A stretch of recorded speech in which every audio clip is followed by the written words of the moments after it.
My boyfriend turned every special moment into a punchline, and I finally reached my limit.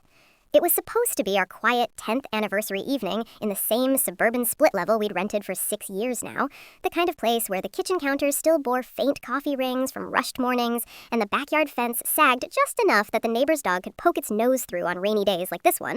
And I'd spent the afternoon plating cheap Thai takeout on actual ceramic plates instead of the usual paper ones, lighting a couple of those battery-operated candles Lily had picked out at Target last Christmas because real flames made her nervous after that one kitchen mishap, all while telling myself this time would be different. This time Jake would see the effort and meet it with something real, instead of the reflexive quip that always left me folding inward like a cheap umbrella in the wind.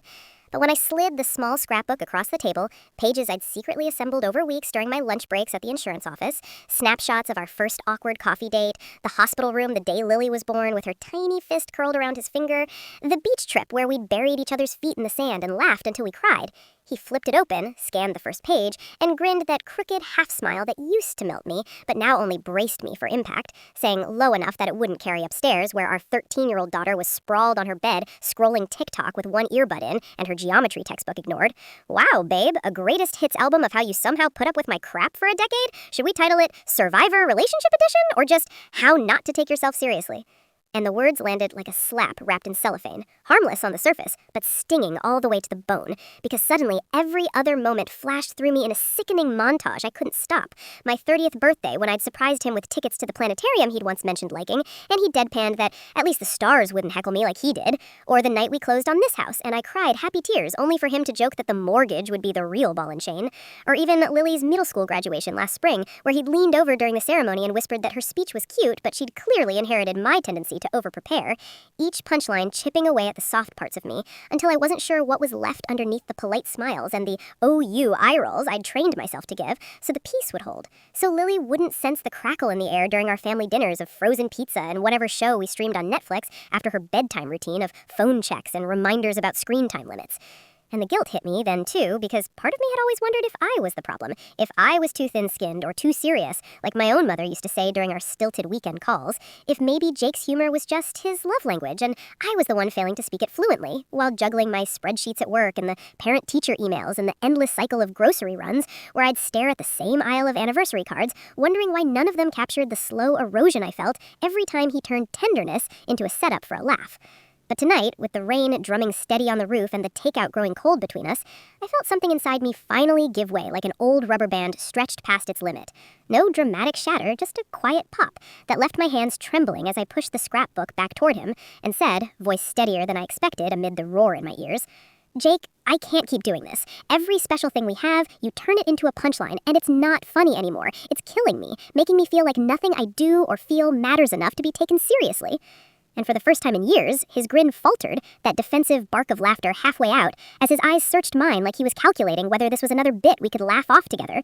But I didn't blink, didn't soften, just sat there in the dim light with the weight of 10 years pressing down and the distant hum of Lily's phone upstairs, reminding me that whatever came next would ripple out to her too, the school runs and the after-dinner cleanup, and the tentative questions she might ask if she overheard the shift in our tones. And he started to speak, something about, "Come on, it's just jokes, you know I don't mean it like that." But the words felt hollow even to him, I could tell by the way his shoulders hunched slightly under the old hoodie he wore for lazy nights, a flicker of real confusion, or maybe hurt, crossing his face before he masked it with a shrug. And I stood up then, chair scraping loud against the tile floor that needed mopping, the sudden distance between us feeling both terrifying and necessary, as the realization settled that this wasn't a fight we could patch with takeout leftovers or a quick Netflix distraction. This was the moment the slow burn of resentment had finally reached the surface, raw and undeniable, leaving me hollowed out and shaking, while he sat there staring at the scrapbook like it had betrayed him instead of the other way around, the evening we'd planned fracturing into something sharper and more honest than either of us had bargained for. And though part of me already ached with the familiar guilt of rocking the boat in our carefully ordinary life, the one with its predictable rhythms of alarm clocks and parent apps and the occasional couples text during the day that used to make me smile, I knew deep down there was no taking it back, no laughing this one off, because reaching my limit hadn't come with fireworks or ultimatums shouted into the rain, just this quiet, bone-deep exhaustion that finally refused to pretend anymore. The rain had thickened into a steady hiss against the windows by the time we finished clearing the table, the Thai containers stacked in the sink like evidence we hadn't bothered to pretend the evening could be salvaged with a quick rinse and dishwasher cycle, and Jake kept moving in small, aimless circles, wiping the same spot on the counter, opening the fridge to stare inside without taking anything out, while I stood at the island with my arms crossed so tight my nails dug into the soft skin above my elbows, trying to keep the shaking from spreading outward where he might see it and mistake it for something he could fix with another half-joke or an apology that sounded more like deflection. Upstairs, Lily's bedroom door stayed closed, the faint blue glow leaking under it telling me she was still lost in whatever endless scroll had replaced the bedtime stories we used to read together when she was smaller, and the world felt safer. And I hated how much I wanted to climb those stairs right then, slip into her room, curl around her like I did when she had nightmares, and pretend nothing downstairs was breaking apart in slow motion. Instead, I stayed rooted, watching Jake's shoulders rise and fall as he finally turned to face me, his mouth opening twice before any sound came out, the silence stretching until it felt like the air itself was holding its breath. "I didn't mean to ruin it," he said at last, voice low and rough like he'd been shouting even though he hadn't. "The scrapbook, it's really nice, okay? I don't know, when things get heavy, I say stupid shit so they don't stay heavy." He rubbed the back of his neck the way he always did when he was cornered, a gesture I used to find endearing back when we were 25 and staying up until 3 arguing about whose turn it was to buy toilet paper, but now it only made me feel older, wearier, like I'd spent a decade translating his deflections instead of hearing what was actually underneath. I wanted to tell him that wasn't an excuse, that turning every vulnerable moment into a setup wasn't protection, it was erasure, making me smaller every time I tried to show him something real. But the words felt too big, too final for the dim kitchen light and the leftover smell of pad thai, so I just said, "You don't get to decide what's heavy for me anymore. Not like that." He flinched, actually flinched, and for a second I saw the boy he'd been before the reflex kicked in, before every compliment got undercut, every quiet confession got laughed off, and the sight of it cracked something open in my chest, a mix of pity and rage and bone-deep sadness that we'd let it come to this. We didn't yell. We never had, not really. Our fights were always quiet, careful things designed not to wake Lily or the neighbors or whatever fragile equilibrium we'd patched together, and tonight was no different. Just the rain and the refrigerator humming and the occasional creak of the house settling around us like it was tired too. Eventually, he asked if I wanted him to sleep on the couch, and I said yes, without hesitation, even though the word tasted like ash, because saying no would have meant pretending we could still share a bed without the space between us feeling like a third person. And he nodded once, grabbed the throw blanket from the living room sofa, the one with the faint coffee stain from last winter when we'd binge-watched that crime show and laughed until our sides hurt, and disappeared down the hall to the guest room we still called the office, even though the desk had been buried under laundry for months. I stood there, listening, to the soft click of the door, the rustle of sheets, the muffled sound of him settling in, and then nothing, just the rain and my own heartbeat loud in my ears. Upstairs, I checked on Lily anyway, easing her door open just enough to see her curled on her side, with her phone still clutched in one hand, screen dark now, earbud dangling, and I pulled the blanket higher over her shoulder the way I always did, lingering longer than I should have, because the sight of her sleeping, cheek pressed into the pillow, mouth slightly open, reminded me why I'd stayed quiet for so long, why I'd swallowed every stung feeling and kept the peace, because she deserved the version of us that still sat together at soccer games and packed matching lunches and texted dumb memes during the school day. Back in our bedroom, I didn't bother changing out of the nice blouse I'd worn for the occasion. I just kicked off my shoes, climbed under the covers on my side, and stared at the empty half of the mattress where Jake's weight usually dipped the springs, the pillow still holding the faint shape of his head. Sleep didn't come easy. Every time I closed my eyes, I replayed his grin over the scrapbook, the way it faltered when I didn't laugh along, the flicker of something like fear when he realized I wasn't going to let it slide this time. And the guilt crept in too, whispering that maybe I'd overreacted. Maybe I was punishing him for a pattern I allowed to become normal. Maybe if I'd called him out sooner instead of collecting hurts like receipts, we wouldn't be here with him in the next room over and me clutching the edge of the blanket like it could anchor me. Around 2, I heard him get up, the floorboards creaking as he padded to the kitchen for water, or maybe just to pace, and I lay there listening to the faucet run, the glass clink against the counter, the slow return down the hall, wondering if he was thinking the same things I was, how ordinary life had felt yesterday morning when we'd kissed goodbye over coffee before he left for the warehouse shift and I headed to the office, and how quickly ordinary could fracture when the last layer of pretense peeled away. By the time the sky started to lighten behind the blinds, I still hadn't slept, just drifted in that gray space between exhaustion and clarity, knowing the morning would bring school drop-off and packed lunches, and the usual rush of getting Lily out the door with her backpack and her water bottle and her permission slip for the science fair, knowing we'd have to perform normalcy in front of her even if it felt like walking on cracked glass, knowing too that the confession I'd made last night wasn't the end, but the beginning of something harder, something that would force us both to look at the years we'd spent papering over the fault lines instead of repairing them. When the alarm finally went off at 6:15, I reached over to silence it before it could wake him, then lay there a minute longer, staring at the ceiling, the rain finally easing into a soft patter, and felt the first thin thread of resolve weave through the ache.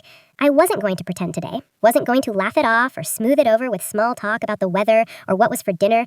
Whatever came next, awkward silences at breakfast, careful questions from Lily, the slow work of figuring out if we could still be us after this, started here, in the quiet before the house woke up, with me alone in our bed and him down the hall, both of us carrying the weight of last night like a bruise we couldn't quite hide. Morning arrived in fragments, the alarm I'd silenced too early still buzzing faintly in my memory, the gray light seeping through the blinds like it was reluctant to show the day, the smell of coffee already drifting up from the kitchen because Jake had apparently risen before me and started the pot the way he always did on school days, a small automatic kindness that now felt both comforting and infuriating because it reminded me how seamlessly we'd woven routine around the cracks.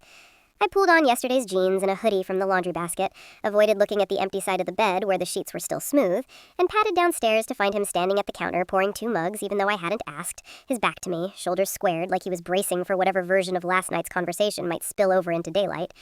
Lily came down a minute later in her usual whirlwind, hair half-brushed, backpack slung over one shoulder, phone already in hand checking group chat messages about who was bringing snacks for the science fair setup, and the sight of her stopped whatever words had been forming in my throat. She glanced between us, sensing the extra quiet the way kids do, the way the air feels thicker when parents aren't filling it with the usual chatter about traffic or lunch money. "You guys okay?" she asked, casual but sharp-eyed, pausing with her cereal bowl halfway to the table, and I forced a smile that felt like stretching rubber. Said, "Yeah, just tired, late night," which wasn't a lie, but wasn't the truth either. And Jake nodded too quickly, added, "Your mom and I were talking about old pictures, got sentimental." His voice steady, but his eyes flicking to me with something almost pleading, like he was testing whether I'd let the half-truth stand so we could get through the morning without shattering her routine. She accepted it with a shrug, 13 is old enough to suspect, but young enough to want to believe, and launched into a story about how her project partner forgot the poster board, so now they had to print everything at the library after school, and I nodded along, murmuring the right responses while my stomach twisted, because this was exactly what I'd feared, the performance of normalcy we'd perfected over years, the way we'd always shielded her from the small hurts so they wouldn't accumulate into something bigger. And now I was complicit in keeping the biggest one hidden still. After she left for the bus, kissing my cheek, fist-bumping Jake like always, door slamming behind her with that familiar echo, I turned to him across the island and said, low but firm, "We can't keep doing that, pretending in front of her like nothing's changed." He set his mug down harder than necessary, the clink loud in the sudden quiet, and rubbed his face with both hands. "I know, I don't want her to think we're falling apart because of me." The admission hung there, rawer than anything he'd said last night, and for the first time I saw the guilt he'd been carrying under the jokes, the fear that if he stopped deflecting, he'd have to face how much damage the pattern had done, not just to me, but to the family we'd tried so hard to keep steady. I took a breath, the coffee cooling untouched between us. She's going to notice eventually. She already is, and if we lie to her about why things feel off, she'll blame herself or think it's normal to swallow feelings so nobody gets upset. He looked at me then, really looked, and I could see the wheels turning, the old instinct to lighten it with a quip warring with something newer, something scared. "So what do we do? Tell her everything? That I've been an asshole for years and you finally called me on it?" His voice cracked on the last word, and I felt a pang because he was trying, clumsily, to name it without armor. "Not everything," I said. "Not yet, but we start with boundaries. No more jokes at my expense when we're all together, no more turning serious conversations into punchlines. And we talk to her, together, about how sometimes grown-ups have to work through hard stuff, and it doesn't mean the family is breaking, just that we're fixing something that's been broken for a while." He nodded slowly, like the words were heavy to lift. "Okay, I can do that." But the doubt lingered in his eyes, and I knew it wasn't just about Lily, it was about whether he could change the reflex that had become second nature, whether he even wanted enough to try. The rest of the morning passed in careful steps, him clearing the table while I packed Lily's after-school snack, both of us moving around each other like we were learning the choreography again, the silence not hostile but thick with everything unsaid. When I left for work, I paused at the door, keys in hand, and looked back at him standing in the kitchen doorway. "I'm not asking you to be perfect, just to try, really try, starting tonight when she's home." He swallowed, nodded again, and for once there was no follow-up joke, no deflection, just a quiet, "I will," that sounded almost like a promise he wasn't sure he could keep, but wanted to anyway. Driving to the office through the lingering drizzle, I felt the first real weight of what protecting Lily would mean, not hiding the truth forever, but dosing it carefully, making sure she saw us working instead of pretending, teaching her by example that love sometimes required hard conversations instead of easy laughs. At my desk, between claims calls, I texted my sister. Short, no details, just, "Things are rocky with Jake, might need to talk soon," because I knew I couldn't carry this alone, not if I wanted to keep showing up for Lily without crumbling. The reply came fast. "Here when you're ready, love you." And though I didn't cry, not there, not yet, the relief of not having to perform for one more person steadied me through the afternoon, through picking Lily up from the library with her newly printed poster, through the drive home where she chattered about hypotheses and glitter glue, while I listened with half my mind still back in the kitchen, replaying Jake's promise, wondering if tonight would be the first small proof we could rebuild something honest, or if the old patterns would creep back the minute the pressure eased. When we walked through the door, he was already there. Dinner started, chicken thawing on the counter, the table set with 3 plates instead of the usual grab and go, and Lily noticed, beamed, said, "Dad's cooking? Is it my birthday?"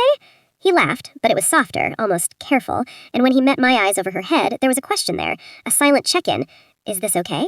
I nodded once, small, and felt the tiniest thaw in the cold knot under my ribs. Not forgiveness yet, not trust, but the barest beginning of possibility, fragile as the first green after a long winter. And for Lily's sake, for ours, I clung to it as we sat down to eat together in the same room, the 3 of us, filling the space with ordinary talk about school and work and weekend plans, while underneath it all, the real conversation waited, patient and necessary, for the moment when the child we both loved more than anything went upstairs to homework, and we were left to face what came next without the buffer of her presence. By Friday afternoon, the house felt like it was holding its breath, the same way it did before a big storm when the barometric pressure drops and everything goes unnaturally still. And I'd already texted my sister Mara that morning. Simple, no drama. Can I come stay the weekend? Need space. Long story. And she'd replied almost instantly with her usual efficiency. Guest room's yours. Bring wine or don't. Just get here. Jake had overheard me packing the small duffel on the bed after lunch, the zipper loud in the quiet bedroom, and he'd lingered in the doorway watching me fold leggings and a spare charger without asking why, though the question sat heavy between us like an unopened letter. When I finally looked up, he said, "You're leaving for the weekend?" Not accusing, just stating it like he was trying the words on for size, and I nodded, kept my voice even. I need a couple days to think without us circling each other in the same rooms. Lily's got that sleepover Saturday anyway, so it's not like I'm abandoning her. He winced at the word abandoning, even though I hadn't meant it that way, and rubbed his thumb along the doorframe the way he did when he was searching for something to hold on to. Okay, I get it. I'll keep things steady here. No jokes, no dodging, I promised. There was a new note in his voice, something stripped down, almost childlike in its sincerity, and it made my throat tighten because I recognized it as the same tone he'd used years ago when he'd asked me to marry him on that stupid hiking trail, rain-soaked and nervous, before the habits hardened and the easy laughs turned sharp. I didn't soften the boundary, though. I just said, text me updates about Lily, and if she asks why I'm gone, tell her I'm visiting Aunt Mara and we're working through some grown-up stuff. No more covering with half-truths. He nodded again, slower this time, and stepped back to let me pass with the bag, the hallway feeling narrower than usual as I brushed by him, close enough to smell the faint trace of his shampoo mixed with the coffee on his breath. Lily came home from school buzzing about the sleepover, sleeping bags, horror movie marathon, popcorn wars, and I sat with her on the couch while she packed, helping her find the good flashlight and reminding her to charge her phone, all the while feeling Jake's presence in the kitchen like static, listening but not interrupting. When she hugged me goodbye before Jake drove her to her friend's house, she squeezed extra tight and whispered, "You'll be back Sunday, right, before school?" And I promised yes, kissed the top of her head where her part still smelled faintly of strawberry shampoo, and watched them drive off through the living room window, taillights disappearing around the corner while the late afternoon sun slanted gold across the lawn. After that, the house was too quiet. The kind of quiet that amplifies every small sound, the fridge cycling on, the furnace kicking in. So I grabbed my keys and left before the emptiness could settle any deeper, the drive to Mara's apartment on the other side of the city taking 40 minutes of highway and surface streets, enough time for the radio to cycle through 3 different pop songs I barely heard, because my mind kept replaying the look on Jake's face when I walked out. Not anger or relief, but something quieter, almost resigned, like he finally understood the cost of what he'd been doing without quite knowing how to pay it yet.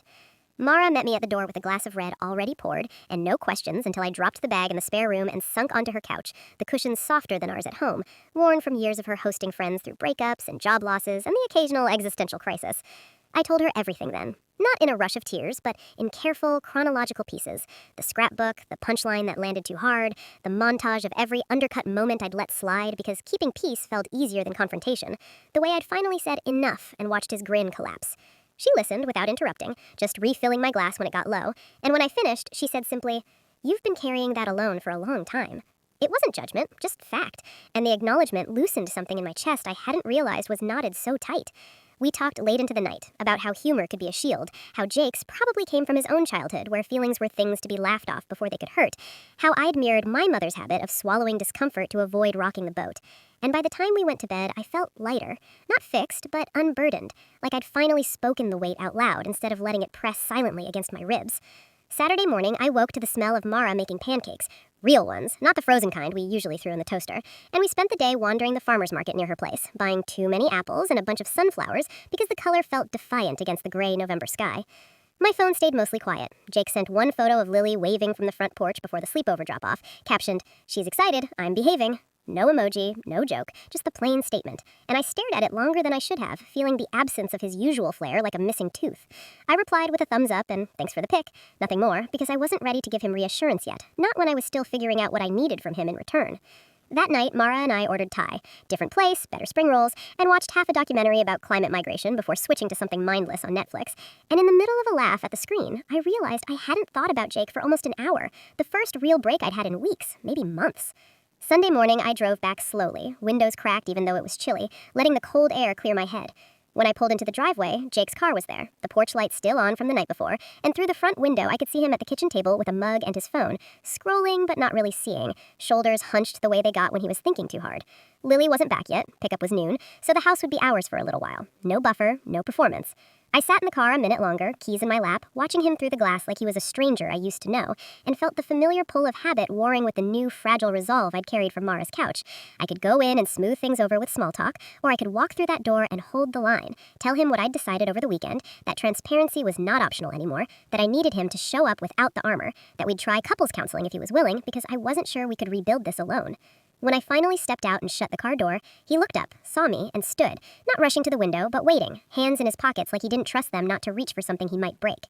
I walked up the steps, turned the key, and pushed the door open into the familiar smell of home, coffee, laundry detergent, the faint trace of Lily's perfume, and closed it behind me with a soft click that felt louder than it should have, marking the end of the space I'd taken and the beginning of whatever came next. No script, no safety net, just the two of us in the same room again, trying to learn how to speak the same language without turning every sentence into a setup or a dodge.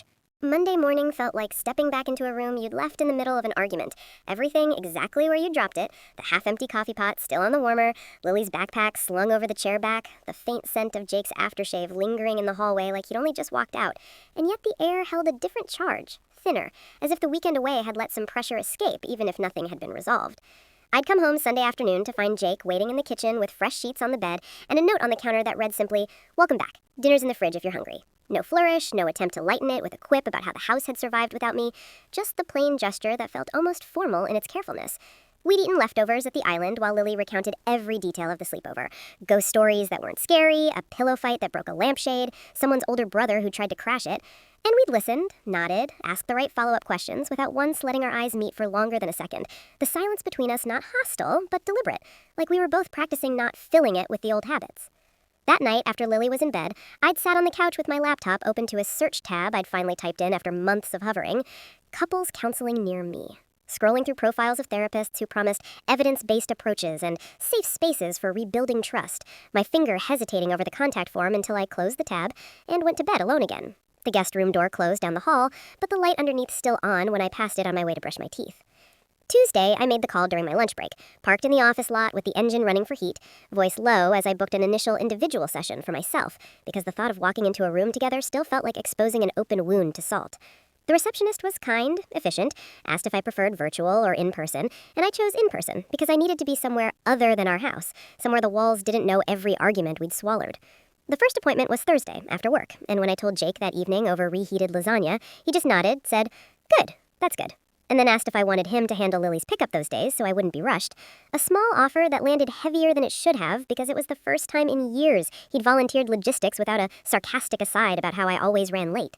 I said yes, thank you, and the exchange felt strangely formal, like we were two colleagues negotiating a project timeline instead of people who used to finish each other's sentences over grocery lists. The session itself was quieter than I'd expected, no dramatic breakthrough, just a soft-spoken woman named Dr. Ellis in a room with beige walls and a box of tissues I didn't need until the last 10 minutes when I started talking about how Jake's jokes had started as flirtation back when we were dating, how they'd made me feel seen in a playful way, chosen for my seriousness because he could tease it out of me. But somewhere along the way, the teasing had turned into a reflex that protected him from feeling too much, while leaving me feeling like my emotions were punchlines waiting to happen. I cried then, not sobs, but the slow, steady kind that surprise you because you thought you'd already spent them all. And Dr. Ellis handed me a tissue without comment, let the silence stretch until I could breathe again, then asked gently what it would look like if Jake could meet vulnerability without deflecting, what small thing I might notice as proof he was trying. I thought about it on the drive home through rush hour traffic, streetlights smearing across the windshield in the drizzle, and landed on something simple. If he could listen to me talk about my day without immediately turning it into a setup, if he could say, "That sounds hard," instead of, "Well, at least it's not as bad as," and mean it. When I got home, Lily was at the table doing homework, Jake stirring pasta sauce on the stove, and he looked up when I walked in, held my gaze for a beat longer than usual, and said, "How was it?" Not fishing, not joking, just asking. I set my bag down, took off my coat, and answered honestly. "Hard, but necessary." He nodded once, turned back to the stove, but not before I caught the quick tightening of his jaw, like he was swallowing something he wanted to say but knew better than to let out yet. Later, after Lily was asleep and we were both in the living room, me with a book I wasn't reading, him scrolling his phone with the sound off, he set the phone face down on the coffee table and said, low enough that it wouldn't carry upstairs, I made an appointment too. Individual. Next week. The words hung there, plain and unadorned, and I felt a small shift inside. Not trust exactly, but the absence of dread that usually followed any gesture from him, replaced with a cautious curiosity about what he might uncover on his own before we tried to do it together. I didn't thank him effusively or reach for his hand. I just said, that's a start. And he gave a small, almost imperceptible nod, the corner of his mouth twitching not into a grin, but something softer, more tentative. The rest of the week passed in careful increments, him texting me a photo of Lily's A on a history quiz with just proud dad moment, instead of adding a punchline about how she got the brains from me leaving a post-it note on the fridge, thanks for handling pickup today, without expecting a witty reply. The two of us sitting on the couch one evening after Lily was in bed, not touching, but sharing the same space while a natural documentary played on low volume, the narrator's calm voice filling the gaps we weren't ready to bridge with words yet. Each small act felt like dropping a pebble into still water, watching the ripples spread without knowing how far they'd go, or if they'd eventually meet in the middle. By Friday night, when we ordered pizza and watched a movie with Lily sandwiched between us, her head eventually dropping on my shoulder while her hand rested on Jake's knee, I caught him looking at her. At us, with an expression I hadn't seen in a long time, not guarded amusement, but something quieter, almost reverent, like he was seeing the life we'd built and realizing for the first time how close he'd come to letting the habit of deflection erode it entirely.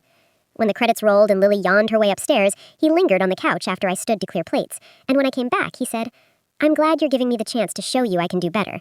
No joke, no deflection, just the raw admission, and for the first time since that anniversary night, I felt the tiniest thread of hope weave through the ache.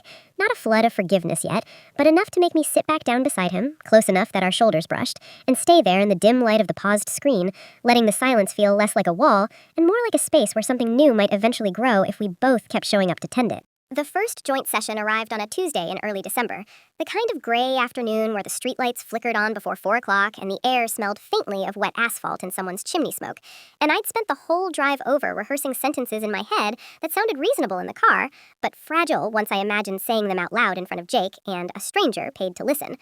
We'd agreed to meet in the parking lot outside Dr. Ellis's office building.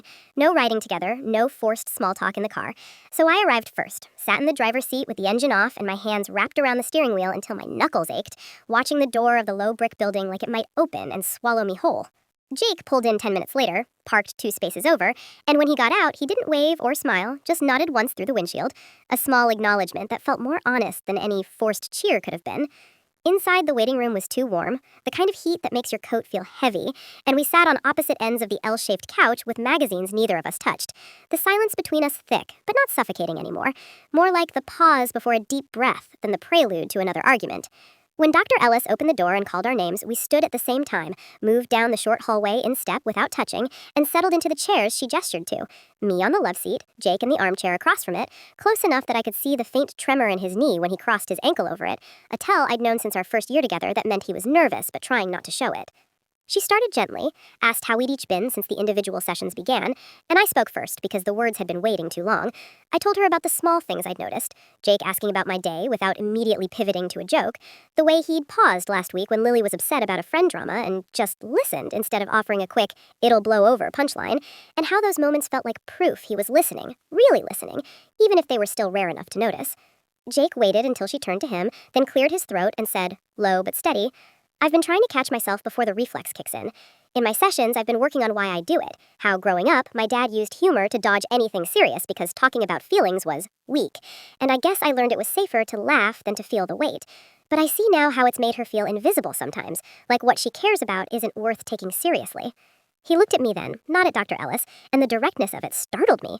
His eyes were red-rimmed, not from crying, but from the effort of holding them open against whatever was pressing behind them. I'm sorry, he said, the words plain, no qualifier. Not just for the anniversary night, but for all the times before that I turned something you were offering me into a shield I could hide behind. I want to stop. Dr. Ellis let the silence settle after that, gave us both space to feel the weight of what he'd said without rushing to fill it, and when I finally spoke again, my voice came out smaller than I'd intended. Hearing you say it helps, but I still flinch sometimes when you open your mouth, waiting for the joke. That's going to take time.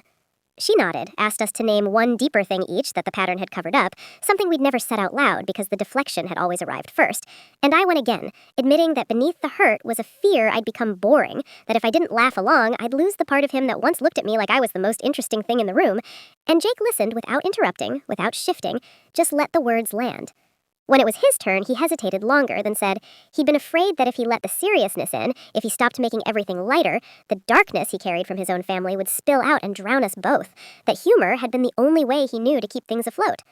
Dr. Ellis asked if we could try something small right then, a moment of vulnerability without deflection, and suggested I share one thing I still felt scared about in the relationship, and he respond only by reflecting it back. No fixing, no joking. I took a breath, felt my pulse in my throat. I'm scared that even if you change the jokes, the part of me that got used to being small will stay small, that I won't know how to take up space again without waiting for permission. Jake's face tightened, but he didn't look away. When she nodded to him, he repeated it back, almost word for word. You're scared that even if the jokes stop, the part of you that learned to shrink might not know how to grow back, and you'll keep waiting for some kind of permission to be big again. And I hate that I helped make you feel like you needed permission. The room felt smaller after that, warmer, like the air had finally moved instead of pressing in. Toward the end, Dr. Ellis asked if we were ready for any small physical gesture of connection. Nothing forced, just something that felt possible. And I surprised myself by extending my hand across the space between the love seat and his chair, palm up, not demanding, but offering.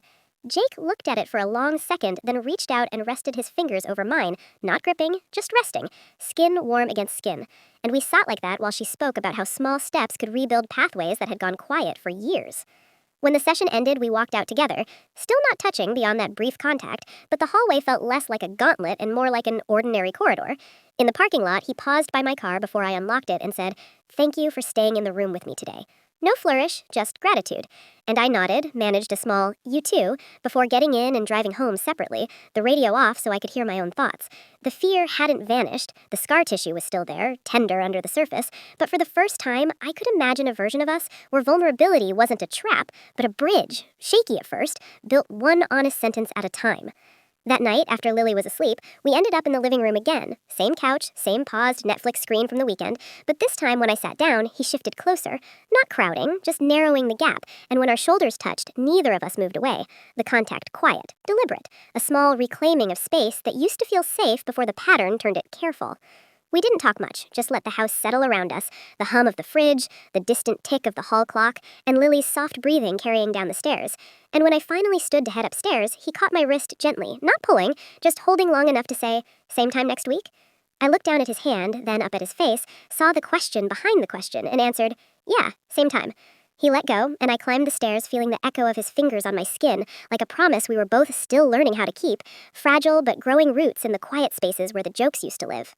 The idea for the weekend away came up almost accidentally during our 4th joint session in late January, when Dr. Ellis asked what small shared experience might feel like progress to both of us, something outside the house, away from the familiar rhythms that still carried echoes of old patterns. And Jake surprised me by saying quietly, "Maybe the cabin, the one we used to rent up near the lake before Lily started middle school." I hadn't thought about that place in years. A small rented A-frame on a quiet inlet 2 hours north. Nothing fancy, just knotty pine walls, a wood stove that always smoked a little, and a narrow deck overlooking water that froze solid enough in winter for Lily to slide across on her boots when she was 8.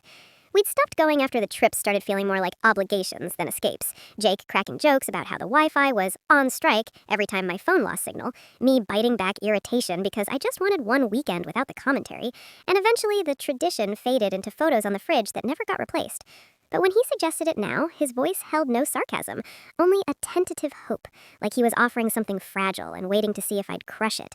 I looked at Dr. Ellis, then back at him, and said, "We could try. Just the 3 of us. No phones at the table, no Netflix default. Real talks if they come, silence if they don't."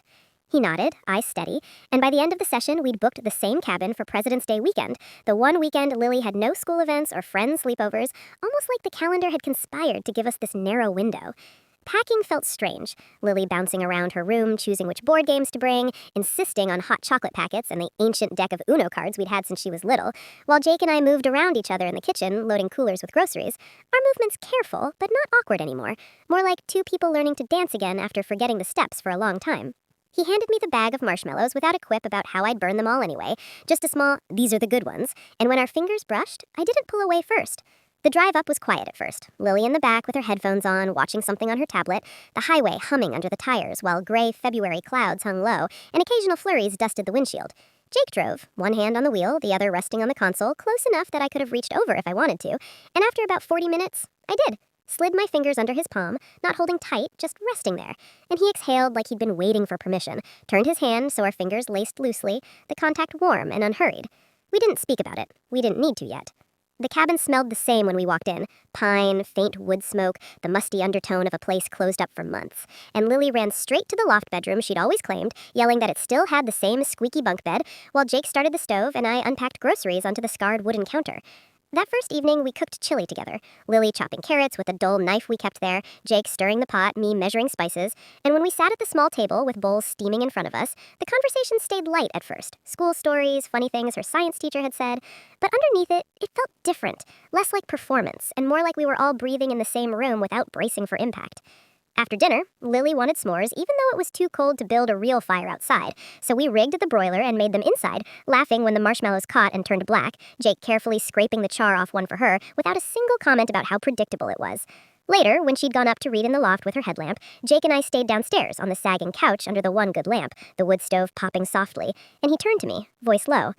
I keep waiting for the old urge to say something stupid, to break the quiet. It's still there, but it's quieter now, like I can hear myself choosing not to.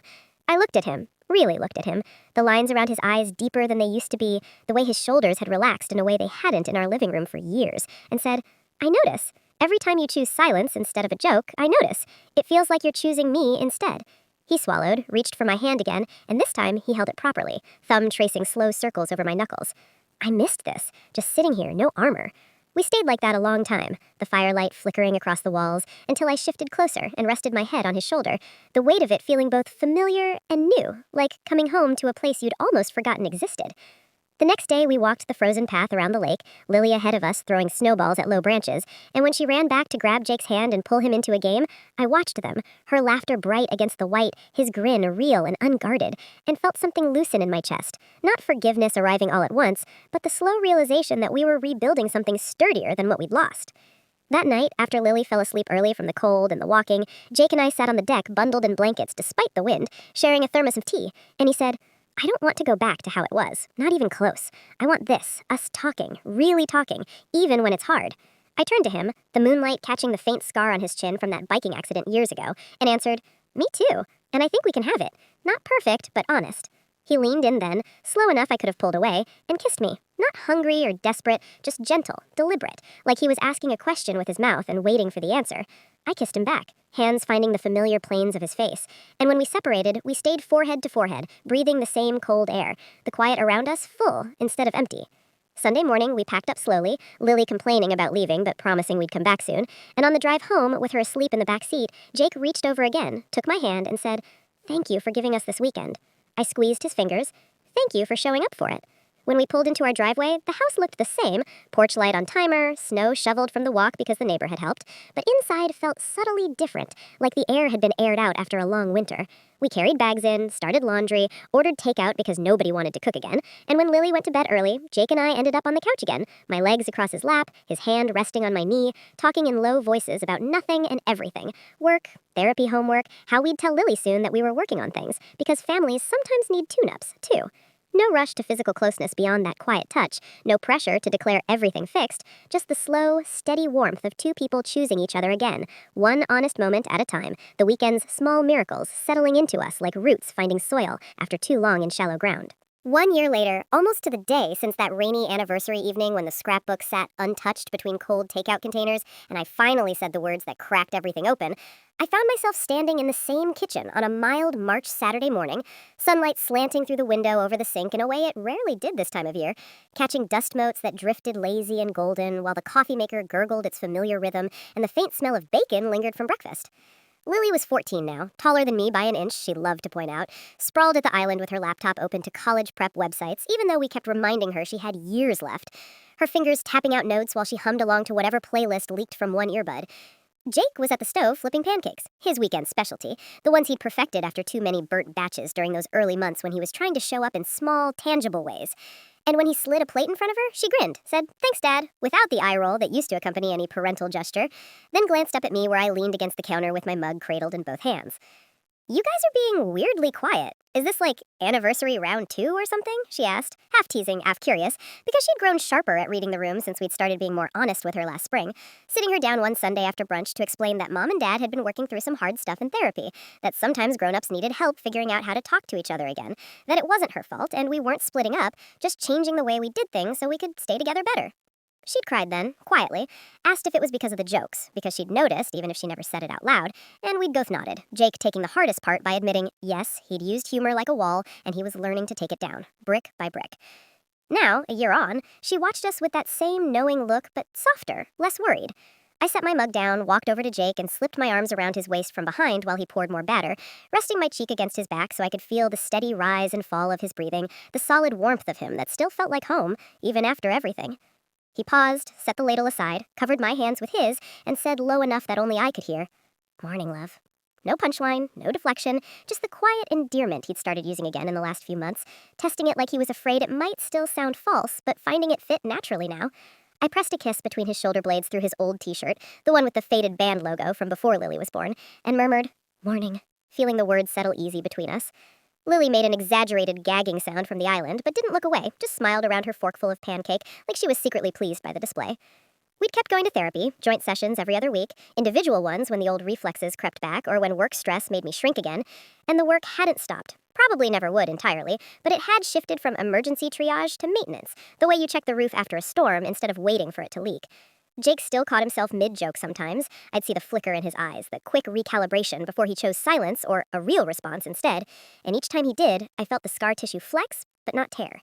I still flinched occasionally when a casual comment landed too close to an old wound, but now I could name it. That hit a sore spot, and he'd stop, apologize without excuses, and ask what I needed in that moment. We'd rebuilt the small rituals, too. Friday night takeout on the couch with Lily between us, weekend walks around the neighborhood even when it rained, the occasional date night where we actually talked instead of filling the silence with screens. Last summer, we'd gone back to the cabin for a week. Not because it was perfect the first time, but because it had worked. And this time, we'd stayed up late on the deck after Lily was asleep, wrapped in the same blankets, talking about the future. Not in vague hopes, but in specifics. Maybe saving for her college fund together. Maybe finally fixing the sagging fence. Maybe planning a trip somewhere new when she was old enough to come or stay with friends. Physical closeness had returned slowly, not in a rush of reclaimed passion, but in quiet layers. Hands finding each other across the console on drives, shoulders touching on the couch, nights when one of us reached for the other in the dark and the other reached back without hesitation. Sex had been careful at first, almost polite, both of us hyper-aware of old patterns that might sneak in disguised as humor, but over months it had deepened again into something familiar and new, less about performance and more about presence, about showing up fully without armor. Today wasn't an official anniversary. We'd quietly decided not to mark that particular date with fanfare anymore, to let it fade into the background like an old scar you only notice when the weather changes. But it felt like a quiet milestone anyway, a Saturday morning where the house held ordinary life without tension underneath, where laughter came easy because it wasn't covering anything, where Lily could tease us about being gross and we could laugh with her instead of flinching. After breakfast, Jake cleared plates while I wiped the counter, our movements syncing the way they used to before everything got careful.